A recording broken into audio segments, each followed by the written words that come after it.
আজকে আমরা পাগলাখালি যাব পাগলা বাবাকে দর্শন করার জন্য, তার জন্য সবাই একত্রিত হয়েছি। তো গাড়ি করে চলে এসেছি পাগলাখালি। এর আগেও আমি একবার এসেছিলাম অনেক দিন আগে। তো এখন ফ্যামিলির সাথে এসেছি, আমরা অনেক লোকজন একসাথে এসেছি আজকে। তো আরাধ্যাও দেখুন আমাদের সাথে এসছে, পুজো দেওয়ার জন্য ব্যস্ত হয়ে পড়েছে। পাগলা বাবার নামে তিলক কপালে আমরা কেটে নিচ্ছি, ছোটো থেকে বড় সবাই পাগলা বাবার নামে তিলক কাটছে।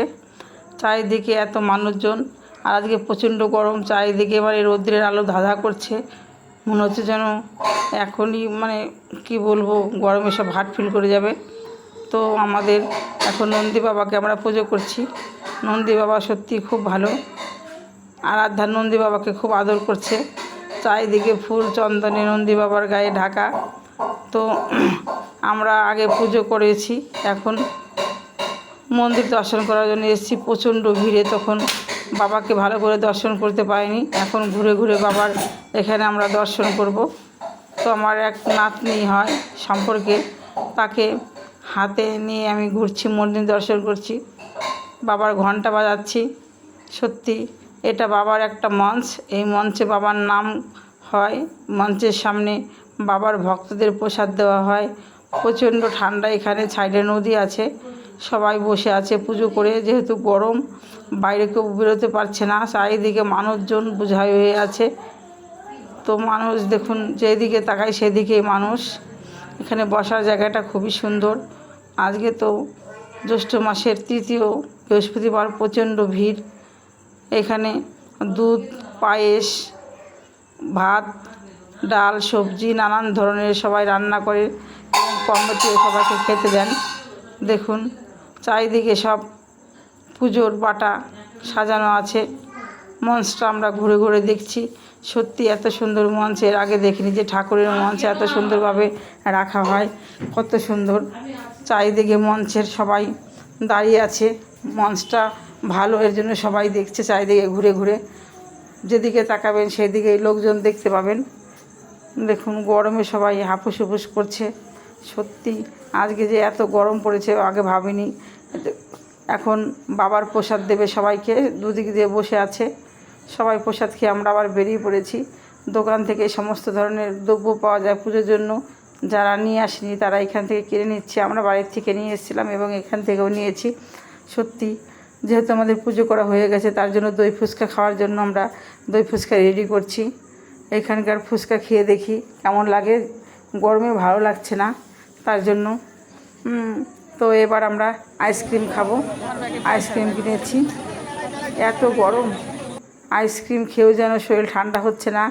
আরাধ্যাকে নিয়ে গেছি, সত্যি গরমে আরাধ্যা ভালো আছে। একটা সাইডে আরাধ্যাকে নিয়ে আমরা বসে আছি। চারিদিকে দেখুন সবার হাতে পাখা, এদিকে খিচুড়িও রান্না হচ্ছে, খিচুড়ি প্রসাদ দেবেন, সবাই খাবে। এটা হচ্ছে আমাদের পাশে যারা আছে তারা রান্না করছে, আমাদের এখানে সবাই আমরা মিলেমিশে আছি। এখানে আমার এক ভাসুরের মেয়ের সাথে দেখা হলো অনেক দিন পর, আমাকে জড়িয়ে ধরেছে ও, অনেক দিন পর যেহেতু দেখা হলো। তো বাবার এখানে এসেছি, কী নেব। তো আমার জন্য একটা তুলসীর মালা কিনছি। এখানে মালাগুলো নানান ধরনের আছে, ছোট বড়। তো আমি একটা পছন্দ করেছি, এবার মালাটা কিনে নেওয়া হবে। সত্যি ঠাকুরের জায়গায় এসে কিছু না নিলে ভালো লাগে না, তার জন্য ঠাকুরের একটা চিহ্ন নিয়ে যাচ্ছি। তো দোকানদাররা নানানভাবে খাবার নিয়ে বসে আছে। এবার আরাধ্যা মঞ্চে লাইট দেখতে পেরেছে, লাইট বল, সেই নিয়ে ব্যস্ত, বায়না করেছে কিনে দিতেই হবে। তো ওর দাদু গেছে কেনার জন্য। আরাধ্যা যখন হাতে দেওয়া হবে তখন সে খুশি হবে। অনেকে বাজনা নিয়ে এসছে, দেখুন বাজনা বাজাচ্ছে। দোকানদারগুলো হাঁপিয়ে উঠেছে প্রচণ্ড গরমে। আরাধ্যা তার লাইট বল পেয়ে গেছে, খুব সুন্দর খেলা করছে আর বাজনার তালে নাচ করছে। বাচ্চা তবু ঠাকুরের জায়গায় এসে খুবই আনন্দ উপভোগ করছে। দেখুন সাধু বাবাজিরা বসে আছে গাছের নিচে, তাদের সবার মাথায় কাঠি ঠেকে দিচ্ছে আর মনোবাসনা পূর্ণ হওয়ার জন্য আশীর্বাদ করছে। বাচ্চারা কিভাবে খেলা করছে সমানে গরমে। তো বাবাকে এবার আমি ভালোভাবে দেখার জন্য আবার চলে এসেছি। এখন ভিড় কম, আমরা যখন পুজো দিয়েছি প্রচণ্ড ভিড়, ভিতরে ঢোকাই যায় না, মনে হয় একবারে লাইনে 500 লোক দাঁড়িয়ে আছে। তো দেখুন নানান ধরনের শিব ঠাকুরের ছবি আছে, সবাই শিবলিঙ্গে পুজো দিচ্ছে ভিতরে। দেখুন শিব ঠাকুর এখানেও আছে, চারিদিকে নানানভাবে বাবার মূর্তি দেওয়া আছে। সত্যি এখানকার বাবা সবার মনোবাসনা পূর্ণ করে। তো বাজনা নিয়ে নানান ধরনের নানান জায়গা থেকে সবাই আছে এখানে বাবার নামে, সবাই ধূপকাঠি জ্বালিয়ে দিচ্ছে। দেখুন আজকেই কত ধূপকাঠি ধরানো হচ্ছে, প্রচুর ভিড়। বৃহস্পতিবারে বিশেষ করে সোমবারে এখানে অন্নপ্রসাদের জন্য বাইরে থেকেও লোক রান্না করে নিয়ে আসছে, আবার এখানেও রান্না করে। গরমে আরাধ্যাকে জামা খুলে দেওয়া হয়েছে, বাচ্চা তো অসুস্থ হয়ে পড়বে। তো এইখানে আমার বান্ধবীরা কতগুলো জিলাপি কিনছে, আমরাও অনেক কিছু কেনাকাটি করেছি, সেগুলো আমাদের ব্যাগে আছে বা বসে আমরা অনেক কিছু খাওয়া দাওয়া করেছি। তো আমরা বাড়ি আসবো, যেহেতু বেলা হয়ে গেছে, তো বাড়ি আসার জন্য আমরা প্রস্তুত হচ্ছি।